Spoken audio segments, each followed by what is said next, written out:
Hello, I'm Hannah, and this is Hannah's Books. I come to you today with what I think will be a short video, a tag, one which I've been seeing around quite recently. It's the I'll get around to it later tag, where we consider books we have on our list but have not yet read. Let's get straight to it.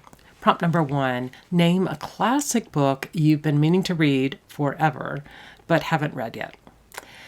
I'll name Our Mutual Friend by Charles Dickens. Regular viewers may know that I am not a huge Dickens fan. I like Great Expectations best, and I always love to hear Katie at the channel Books and Things talk about her love of Dickens. Some of what she's articulated makes me think I might be most pleased with the later novels of Dickens, and Our Mutual Friend seems like it might be a great option. Longtime viewers know I'm easily intimidated by extremely long books, but this one is on my shelves downstairs and needs to be on my TBR, perhaps in the next year or two. The next question is a book on your shelf you haven't read yet. For this question, I'm going to show you a stack of related books that I want to read very soon, all of which are about the environmental disaster in the U.S. that came to be known as the Dust Bowl, which destroyed the lives of many rural people living and working, especially in the wheat farming regions of the Southern Plains during the 1930s, the years following the Great Depression. Although I don't think I've talked about it in any detail on this channel, I adore John Steinbeck's The Grapes of Wrath, and I have since I was a teenager. My son fell in love with the book when he was about that age, and together we convinced my spouse David to read it. He was astonished by it, and for the last several years of his life, he considered the novel to be one of his very favorite books ever. Fairly recently, I've learned about a few books that are in some way similar to Steinbeck's Grapes of Wrath. One I learned about here on Booktube from Kim at Middle of the Book March, I believe, and several other folks too. That is Now in November by Josephine W. Johnson. I should have known at least the title and author before, given that the novel won the Pulitzer Prize in 1934, 5 years before The Grapes of Wrath, and was written by a 24-year-old woman. The novel follows a family of farmers who are living during the Dust Bowl and the Great Depression. In addition to the words of praise that this book has garnered on Booktube, there's a blurb on the front of the book that says, Johnson belongs in the tradition of Emily Bronte and Emily Dickinson. Sounds like a must-read. But that isn't it. I'm really intrigued by the work of another young woman writer of the period about a similar subject. The author is Sonora Babb, and her novel is Whose Names Are Unknown, about farmers in the panhandle of Oklahoma during the Dust Bowl and Depression, and then in the second half of the book in migrant labor camps in California. Babb wrote this book while she was working in those camps, and it was accepted by Random House for publication in the end of the 1930s. The editor called the manuscript exceptionally fine. But then Steinbeck's novel hit the shelves, and the press canceled its plans on the ground that the reading public would not be interested in two novels about the Dust Bowl. Her novel remained unpublished until 2004, when Babb was 97 years old. But Sonora Babb did publish other work. She was not an unknown author by any means. Her memoir, An Owl on Every Post, chronicles her youth growing up in a dugout on the prairie in the years before the outbreak of World War I. I did not read it when I was young, but I became aware of it at some point when I was immersed in Laura Ingalls Wilder's Little House on the Prairie series. Babb's book is not aimed at children, although it does focus on a child's experience. Ralph Ellison praised it as a vivid restoration of an important phase in American history. And it received positive commentary from other great writers at the time, including Ray Bradbury. Quite recently, the world of literary scholars and historians have focused on Babb anew. The great documentary filmmaker Ken Burns highlighted her work in his documentary The Dust Bowl. And there have been 2 studies of her in just the last couple of years. One is a collection of essays about Bab's writing and her activism, Unknown No More, Recovering Sonora Bab, edited by Joanne Deercrop and Christine Hill Smith and published by the University of Oklahoma Press. The other book, published by the University of California Press, is a full biography, Riding Like the Wind, The Life of Sonora Bab, by Iris Jamal Dunkel. All of these are a fairly high priority for me. And I might pair them with a reread of Steinbeck at the same time.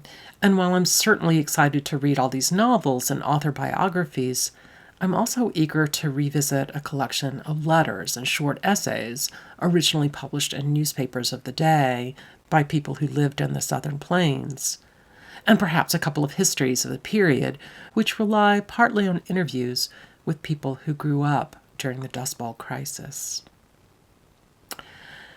This next comment is a bit premature, and I haven't really thought it out fully, but I think I might want to dedicate 2025 to a deep focus on American literature and connecting it to major historical events and ideology over the course of the last few centuries.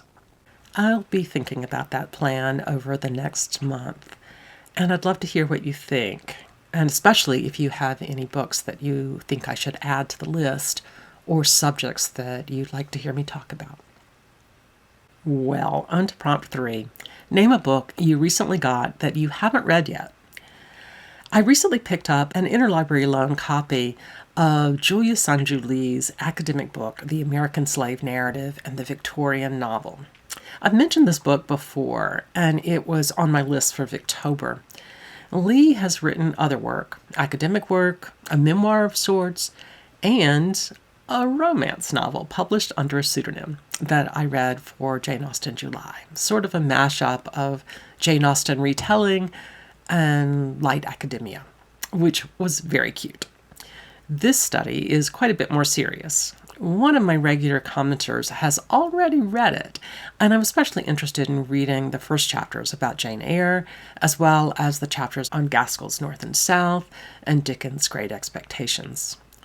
Long story, but the book is already overdue. I hope I can get to a fair bit of it before I return it. The 4th prompt. Name a book you've had forever but haven't read yet. That would be Proust. When I was young, poring over my mother's shelves and looking at the big paperbacks of the series that was then commonly called Remembrance of Things Past, she suggested that I wait for a while before I bit it off. I don't think she intended for me to wait as long as I have, but 2025 is going to be the year to read at least the first volume of Proust's In Search of Lost Time. I'll be reading it with some other booktubers, and if you're interested in joining us, there will be some discussion over on Greg's Discord. Greg of Another Bibliophile Reads, and I'll link to his channel down below in the description box. The next prompt. Name a book a friend recommended that you haven't yet read. My neighbor, a great reader who has tastes often quite similar to mine, recommended James McBride's The Heaven and Earth Grocery Store. The child of one of my best friends also recommended it. And of course, many of my Booktube pals have recommended it as well. Who knows why I haven't gotten to this one already? The next prompt is to name a book you're procrastinating on. For me, that would be Lonesome Dove by Larry McMurtry. I have it on my shelves downstairs waiting for me. I think I keep putting it off because of the intersection of 2 issues.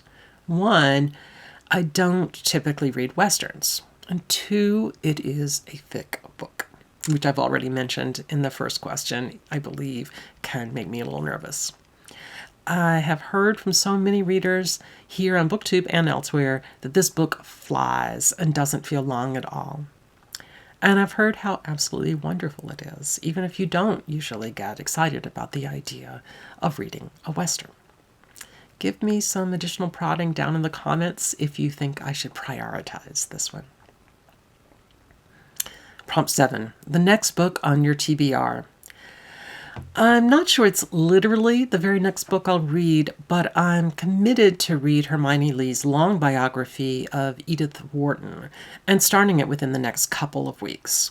I love Hermione Lee's biographies in general, although I certainly see flaws or differences of opinions in every book of hers I've read. I also love much of the writing of Edith Wharton, especially her New York novels. My two very favorite novels of hers are The Age of Innocence and The House of Mirth. Well, all that is left is to tag some people. I'm going to tag Joe Spivey, who might be reading some Edith Wharton soon. And I'll also tag the people I've mentioned in this video. Greg at Another Bibliophile Reads, Katie at Books and Things, and Kim at Middle of the Book March.